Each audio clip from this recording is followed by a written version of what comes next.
ፖታሽ ኤርትራ ንምልእቲ ዓለም ንዓመታት ንበይኑ ከገልግላ ከም ዝኽእል ተሓቢሩ ኤርትራ ትውንኖ ፕሮጀክት ኮለሊ ፖታሽ ን200 ዓመት ክጸንሕ ዝኽእል ኮይኑ በዛ ዓለምና ሎሚ ን7 ዓመት ሚልዮን ቶን ተህልኾ ዘላ ተለኪዑ በይኑ ንምልእቲ ዓለም ን30 ዓመት ከገልግላ ከም ዝኽእል ዝተዘርግሐ ሓበሬታ አረድዩ ኤርትራ ትውንኖ ፕሮጀክት ኮለሊ ፖታሽ ዕዙዝ ቁም ነገር ዘለዎ ኩዙን ናይ ፖታሽም ትሕዝቶ ኣብ ሰምጢ ደናኪል ከም ዝርከብ ዝገለጸት ሓበሬታ እዚ ኣብ ሰምጢ ደናኪል ዝርከብ ትሕዝቶ ፖታሽም ልዕሊ 1 ቢልዮን ቶን ሳልፌት ፖታሽ ዝግመት ኮይኑ ኣብ ዓለም ካብ ዝርከቡ ኩዝናት ኣብ ቀረባ ርሕቀት ዝርከብ ተፈጥራዊ ሃብቲ ምዃኑ አረድዩ እቲ ሓበሬታ ቀጺሉ ፕሮጀክት ኮለሊ ብብርክት ዝበሉ መርአያት ኣምራታዊ ሰሓብነት ዘለዎም ከብሎ ዝኽእል ተመራጽነት ዝሓዘዩ ኣብ 2010 ኣብ ተኸባቢ ብዝተገብረ ዳህሳስ ኣብ መዓላ መፍረ ፖታሽ ክውዕል ዝኽእል ልዑል ደረጃ ዘለዎ ቢልዮን ቶን ትሕዝቶ ፖታሽም ከለልዩ ክኢሎም እዮም ነዚ ትሕዝቶ ኣመልኪቱ ፈጻሚ ጉዳያት ደናኪልን ዳይሬክተር ኮለሊ ማይኒንግ ሼር ካምፓኒ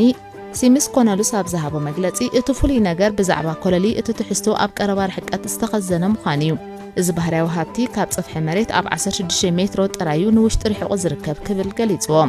ንሱ ወሲኹ ክሳብ ሕጂ ብዘሎ እዚ ኣብ ፕሮጀክት ኮለሊ ዘሎ ክዙን ፖታሽ ካብ ዓለም ዝቐለለን ዝቐረበን እዩ እዚ ፕሮጀክት እቲ እንኮ ኦፕን ካት ማዕድን ፖታሽ ኣብ ዓለም እዩ እዚ ኣብ ጽፍሒ ዘሎ ኦፕን ካት ከዓ CAPEXን OPEXን ልዑል ዝኾነ ረብሓ ክህበና እዩ ክብል ገሊጽዎ ሲምስ ኮነሉስ ንፍሉይነት ናይቲ ፕሮጀክት ቀጺሉ ከብርህን ከሎ ድማ ዘለዎ ስፍሓት ጥራይ ንበይኑ እንተተመልኪትናዮ ካብቲ ፍሉይ ዝገብሮ ይብል ንሱ ቀጺሉ ብዙሕ ግዜ ብዛዕባ ልዕሊ 200 ዓመት ናይ ዕደና ዕድመን ሚልዮን ቶን ኣብ ዓመትን ክንዛረብ ንስማዕ ኢና እዚ ሕጂ ንህልኾ ዘለና መጠን ሳልፌት ፖታሽ ኣምጽኤ ክምልከትን ከለኹ ዓለምና ኣብ ዓመት 7 ሚልዮን ቶን ሳልፌት ፖታሽ ትጥቀመላ ስለዚ ነዚ ናይ ኮለሊ ትሕዝቶ ተርኢናያ ንዓመት 7 ሚልዮን ቶን እናቕረብና ንምልእቲ ዓለም ን30 ዓመት ብዘይ ምቁራጽ ቀረብ ክነውሕሰላ ንኽእል ኢና ኢሉ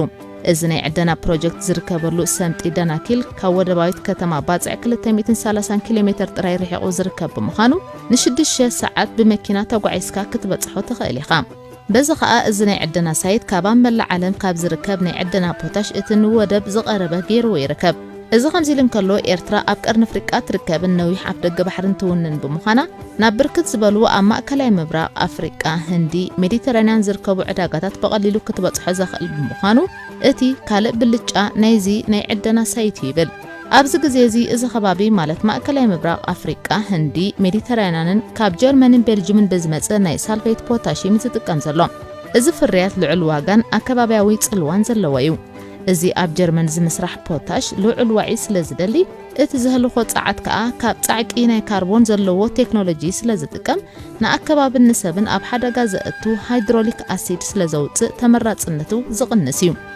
በንጻሩ ኣብ ኤርትራ ዝርከብ ፕሮጀክት ዕደና ፖታሽ ኮለሊ ኣብ ደናክል ዝርከብ ከባብያዊ ቴምፕሬቸር ስለ ዝጥቀም ከም ውጽኢቱ ንኣከባቢ ሓደገኛ ዝኾነ ኬሚካል ኣይውፅን እዩ ሚስተር ሲምስ ኮነሉስ ተወሳኺ ረብሓ ወይ ፍሉይነት ፖታሽ ኤርትራ ክገልጽ እንከሎ እቲ ዝርከበሉ ከባቢውን ወሳኒ ምዃኑ ይዝሕብር እዚ ክቡር ማዕድን ካብ ዝርከበሉ ስፍራ ወፂኡ መስርሑ ሓልዩ ብመርከብ ናብ ዕዳጋታት ዓለም ክለኣኽ ሓደ ሰሙን ዝወስደሉ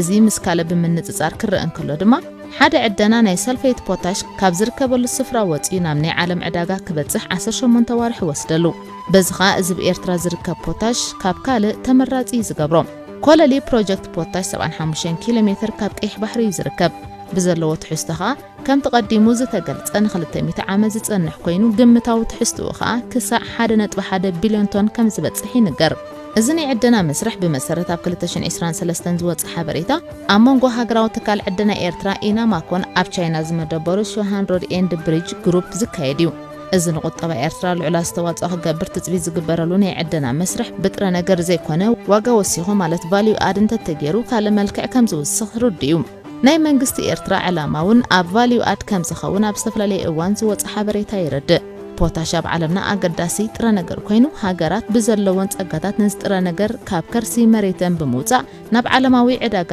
ከውፍርኦ ይረኣያ ብደረጃ ሃገራት ነዚ ጥረ ነገር ዘፍርያ ሃገራት ንስንርኢ እታ ኣብ ዓመት 15 ሚልዮን ሜትሪክ ቶን ተፍሪ ካናዳ ኣብ ቅድሚት እትስራሕ ሃገር እያ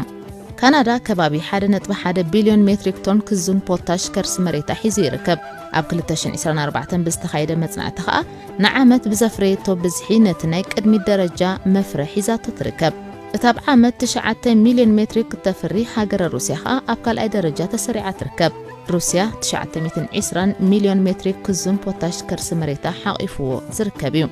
ፖታሽ ፍርያምነት መሬት ንምዕባይ ኣብ ድኹዕ ዝህቦ ኣገልግሎት ዕዙዝን ፍሉጥን ኮይኑ ኣፍወሳ ሃይፖካሊሚያ ምንጻር ካሎስኮፒ ንቡር ዘይኮነ ምውሳኽ ኣሲድ ኣብ ደም ኣብ ዝህልወሉ ኣብ ጥቕሚ ምምሕዳር ሻምብቆ ናይ ኩሊ ዝውዕል ኣብ ሰንዓ ጥርሙዝ መስርሕ ሳምናን ፈሳሲ ናይ ጽሬት መሳርሕን ካብቲ ብዙሕ ዝህቦ ጥቕምታት ገለ ዝጥቀስ